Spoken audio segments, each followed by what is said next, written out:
Hello people, I am Jabby Kaway, joined by Char Kirk. What's up, peeps? Thank you for supporting us here on Patreon, really appreciate it. We're going to be looking at 96 songs, the Life of Ram video song, Vijay Sethupathi, Trisha, Govind Vasantha, C. Prem, Kumar. This is from Think Music India, the YouTube channel. So here we go.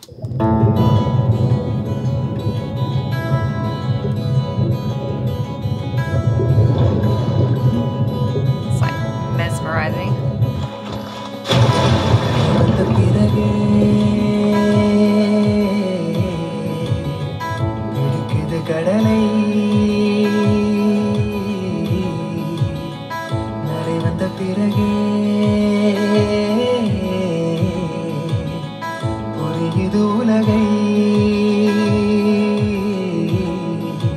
I found Nemo. That's exactly what I was thinking.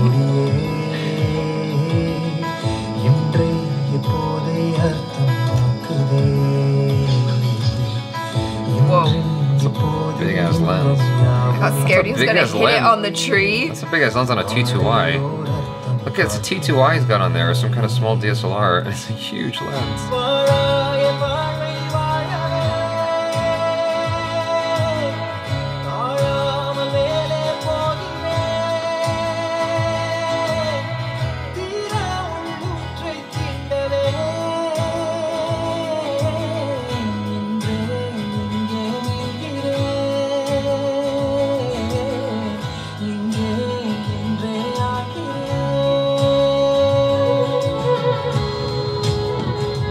That lens is like $6,000 US. I believe it. If it's the one that I'm thinking of. Because it's a crazy telephoto range.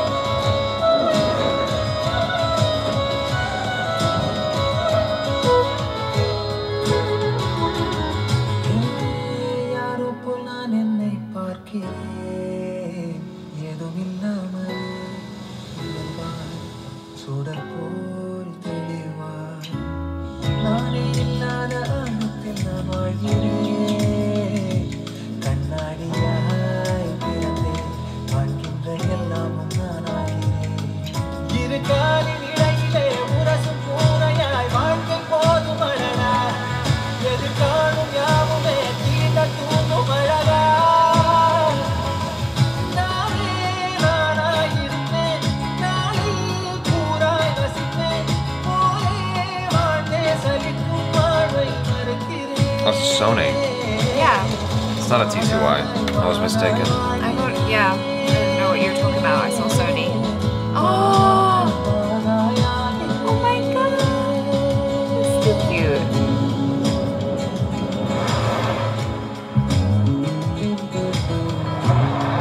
Oh. How's your windows, dude?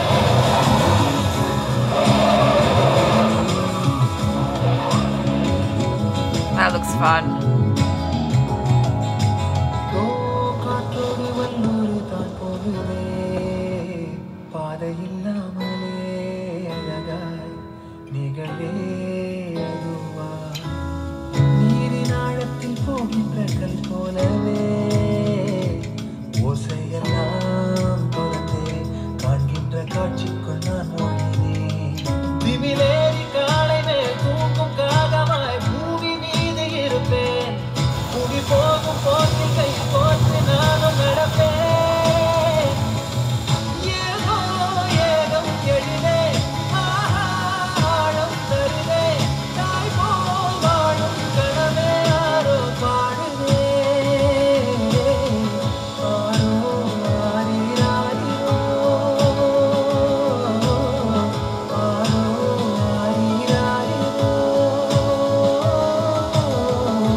I wonder if that was planned.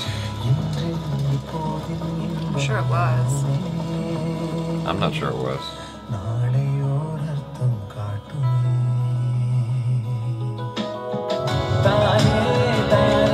So pretty.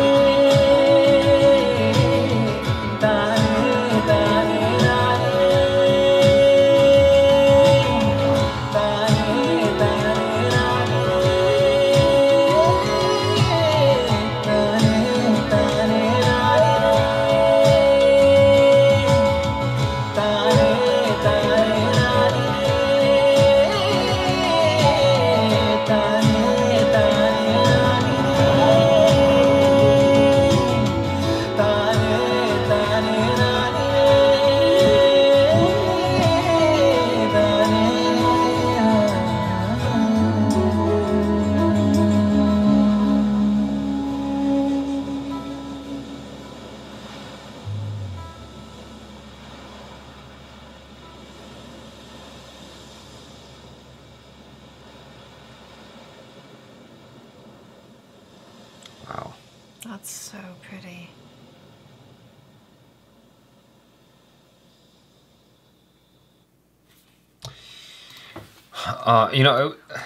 It was hard to even focus on the lyrics. Yeah. I was just focused on the visuals, just And because and like the sound. The sound. It was Yeah. a really beautiful song, and I thought that the singer's voice was just so lovely. Like I could just listen to him sing all day, you know. And especially I think my favorite part of the song was when he was getting into the chorus. Mm-hmm. It was just like it almost felt like running up a hill or something like that. Well, it fit the scenery, yeah, sure. Yeah, you know, like it was just really well done. Yeah. And I thought like as a music video for being in a movie, Mm-hmm. you definitely get a sense of the character, you know, because he's a photographer and he's kind of just this guy who's an outsider observing. Mm-hmm. He doesn't really seem to be a participant in anything.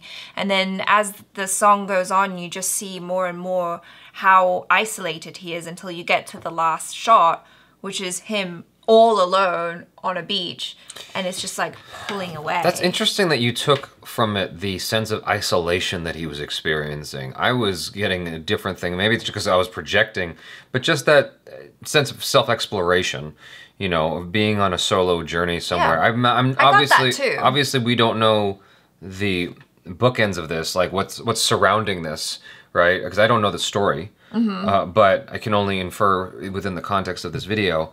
And I was just reminded of my own journey, you know, going by myself, and something that we talked about in the podcast recently. Yeah. It was a very meaningful journey for me.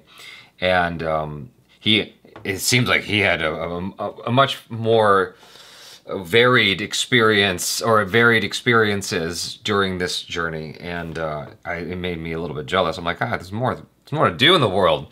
Yeah. So the thing that I couldn't help but wonder about was the production side of this. I just, when I see this kind of stuff, especially for Indian cinema, I wonder how big the crew is for each of these moments, because it's a collection of moments, right? Yeah. And so I wonder if it's a skeleton crew, which is a term, it's a shorthand term or phrase for when you have very few people. Yeah. Right? So I'm wondering if it's Vijay Sethupathi, the cameraman, the director, and the DP, and that's it. Like, do you really need anything else? You know, because I guess you don't really need sound. Yeah, because it's all MOS, really, Yeah. and you can fill in that sound later on.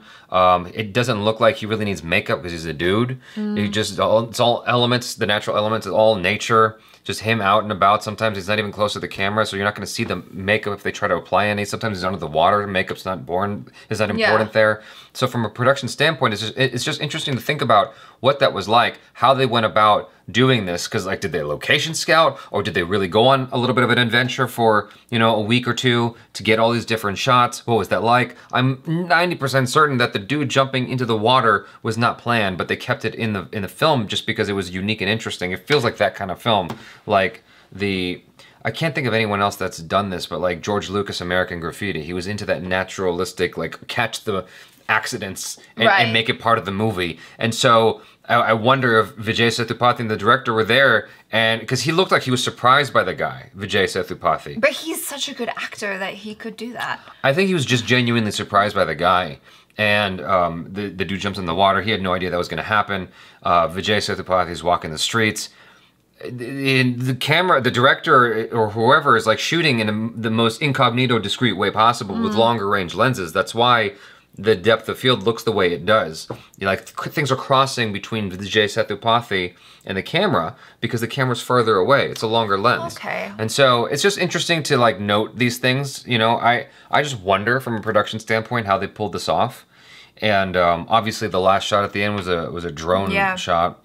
With the advent of digital filmmaking, it's a lot easier to accomplish these things and be discreet. You know, because way back, you had film. Film cameras are big. Even the smallest of film cameras were rather large. Like, you could get film cameras about this big. That's still, you know, big. But, you know, with digital cameras, you can get them pretty compact and be very discreet, especially if you just have, like, a little, a single focal point lens. Yeah. You can, you know, and so it's just interesting to think about from a production standpoint how they managed to do this. I'm fascinated by that stuff. Yeah. But it was certainly very striking shots, and you also got the sense of being on the journey with him. Yes. The song was long enough, and these shots, like there was enough shots in there that you felt like you were part of it. Because when something goes on for more than 5 minutes in a movie, it's lengthy. It's just, I think it just is. Like if you have a fight scene that lasts 5 minutes, that's a long fight scene. Yeah. If you have any dialogue scene that lasts 5 minutes, that's a long dialogue scene. And it makes you feel like you are genuinely part of this because the containment of time of movies is small. It's like 2 hours or 3 hours. And so your brain is used to processing a lot in that time span. And so this video being 6 minutes long and you're just, there's no singing at the camera or singing with each other. Yeah. It's just him on his journey. Exactly. Like into the wild or something. And so you genuinely feel like, or I genuinely felt like I was going on this with him. No, I definitely got that. And the thing that you kind of mentioned about how you projected yourself onto that, what I didn't say about the whole him being apart, him being isolated, I don't know if that's a good thing or a bad thing, because I almost feel like that's just his choice and he's perfectly happy doing that, you know, being an observer, being a photographer and kind of documenting life and not always necessarily being a part of what's going on. Yeah. He seems perfectly happy doing that. And this is a movie. I know like a lot of you guys have said, you guys have to watch this movie. It's really great. And I do want to watch this. And then after having watched this music video, I'm like, yeah, you know what? It looks really interesting. It looks different. I like how they've colored it, you know, because I feel like a lot of the time, I probably more so with Telugu films, but sometimes I guess just with like the more commercial South Indian films and with Bollywood films as well, there's always this like high saturation, like lots of pops of color, very colorful, and this, just like you said, just feels so much more naturalistic. Like I'm into that though. I know you're into that. That look you're talking about. I do enjoy that look as well, Yeah. but it's nice to see something different. Yeah. You know, like this kind of more muted color palette. And so it almost just feels more realistic just looking at it that way, rather than just having it be like very bright and very colorful and vibrant. I mean, I think that there's a, you know, we're talking about two extremes here, and I think that there's a halfway point that I would have liked this more if its colors were a bit more enhanced, if there was deeper contrast, deeper saturation, or whatever. Maybe not saturation, but just deeper contrast and more vibrant colors that is leaning a little bit more towards that commercial look, but not all the way. Right. Because there is a point where it's like, you get diminishing returns and it's just too much, you know? And I think that there is like a halfway medium, a halfway point that this could have benefited from. Because I'm thinking about like watching this film on my 4K OLED television, right? Like this would be the type of thing that I would want to see in those vibrant popping colors. Yeah. Like not Animal Planet. Discovery? National Geographic. Planet Earth. Okay. You know, like that's one of the first Blu-ray 4K Blu-rays I bought is Planet Earth, and it's like amazing. It's just the details, and so I would love to see this in those kinds of details. But yeah.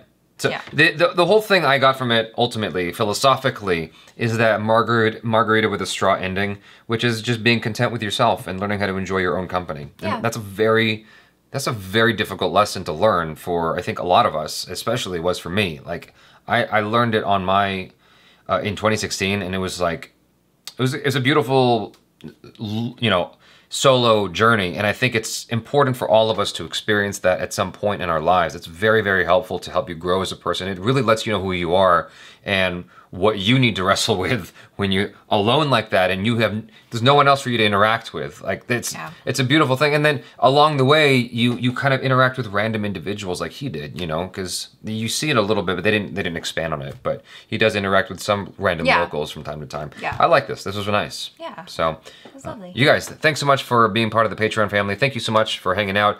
Be sure to check out Achar Kirk on the Instagram as well as myself if you feel like doing that. I am Jabby Kuwait. This is Achara Cook. Peace out.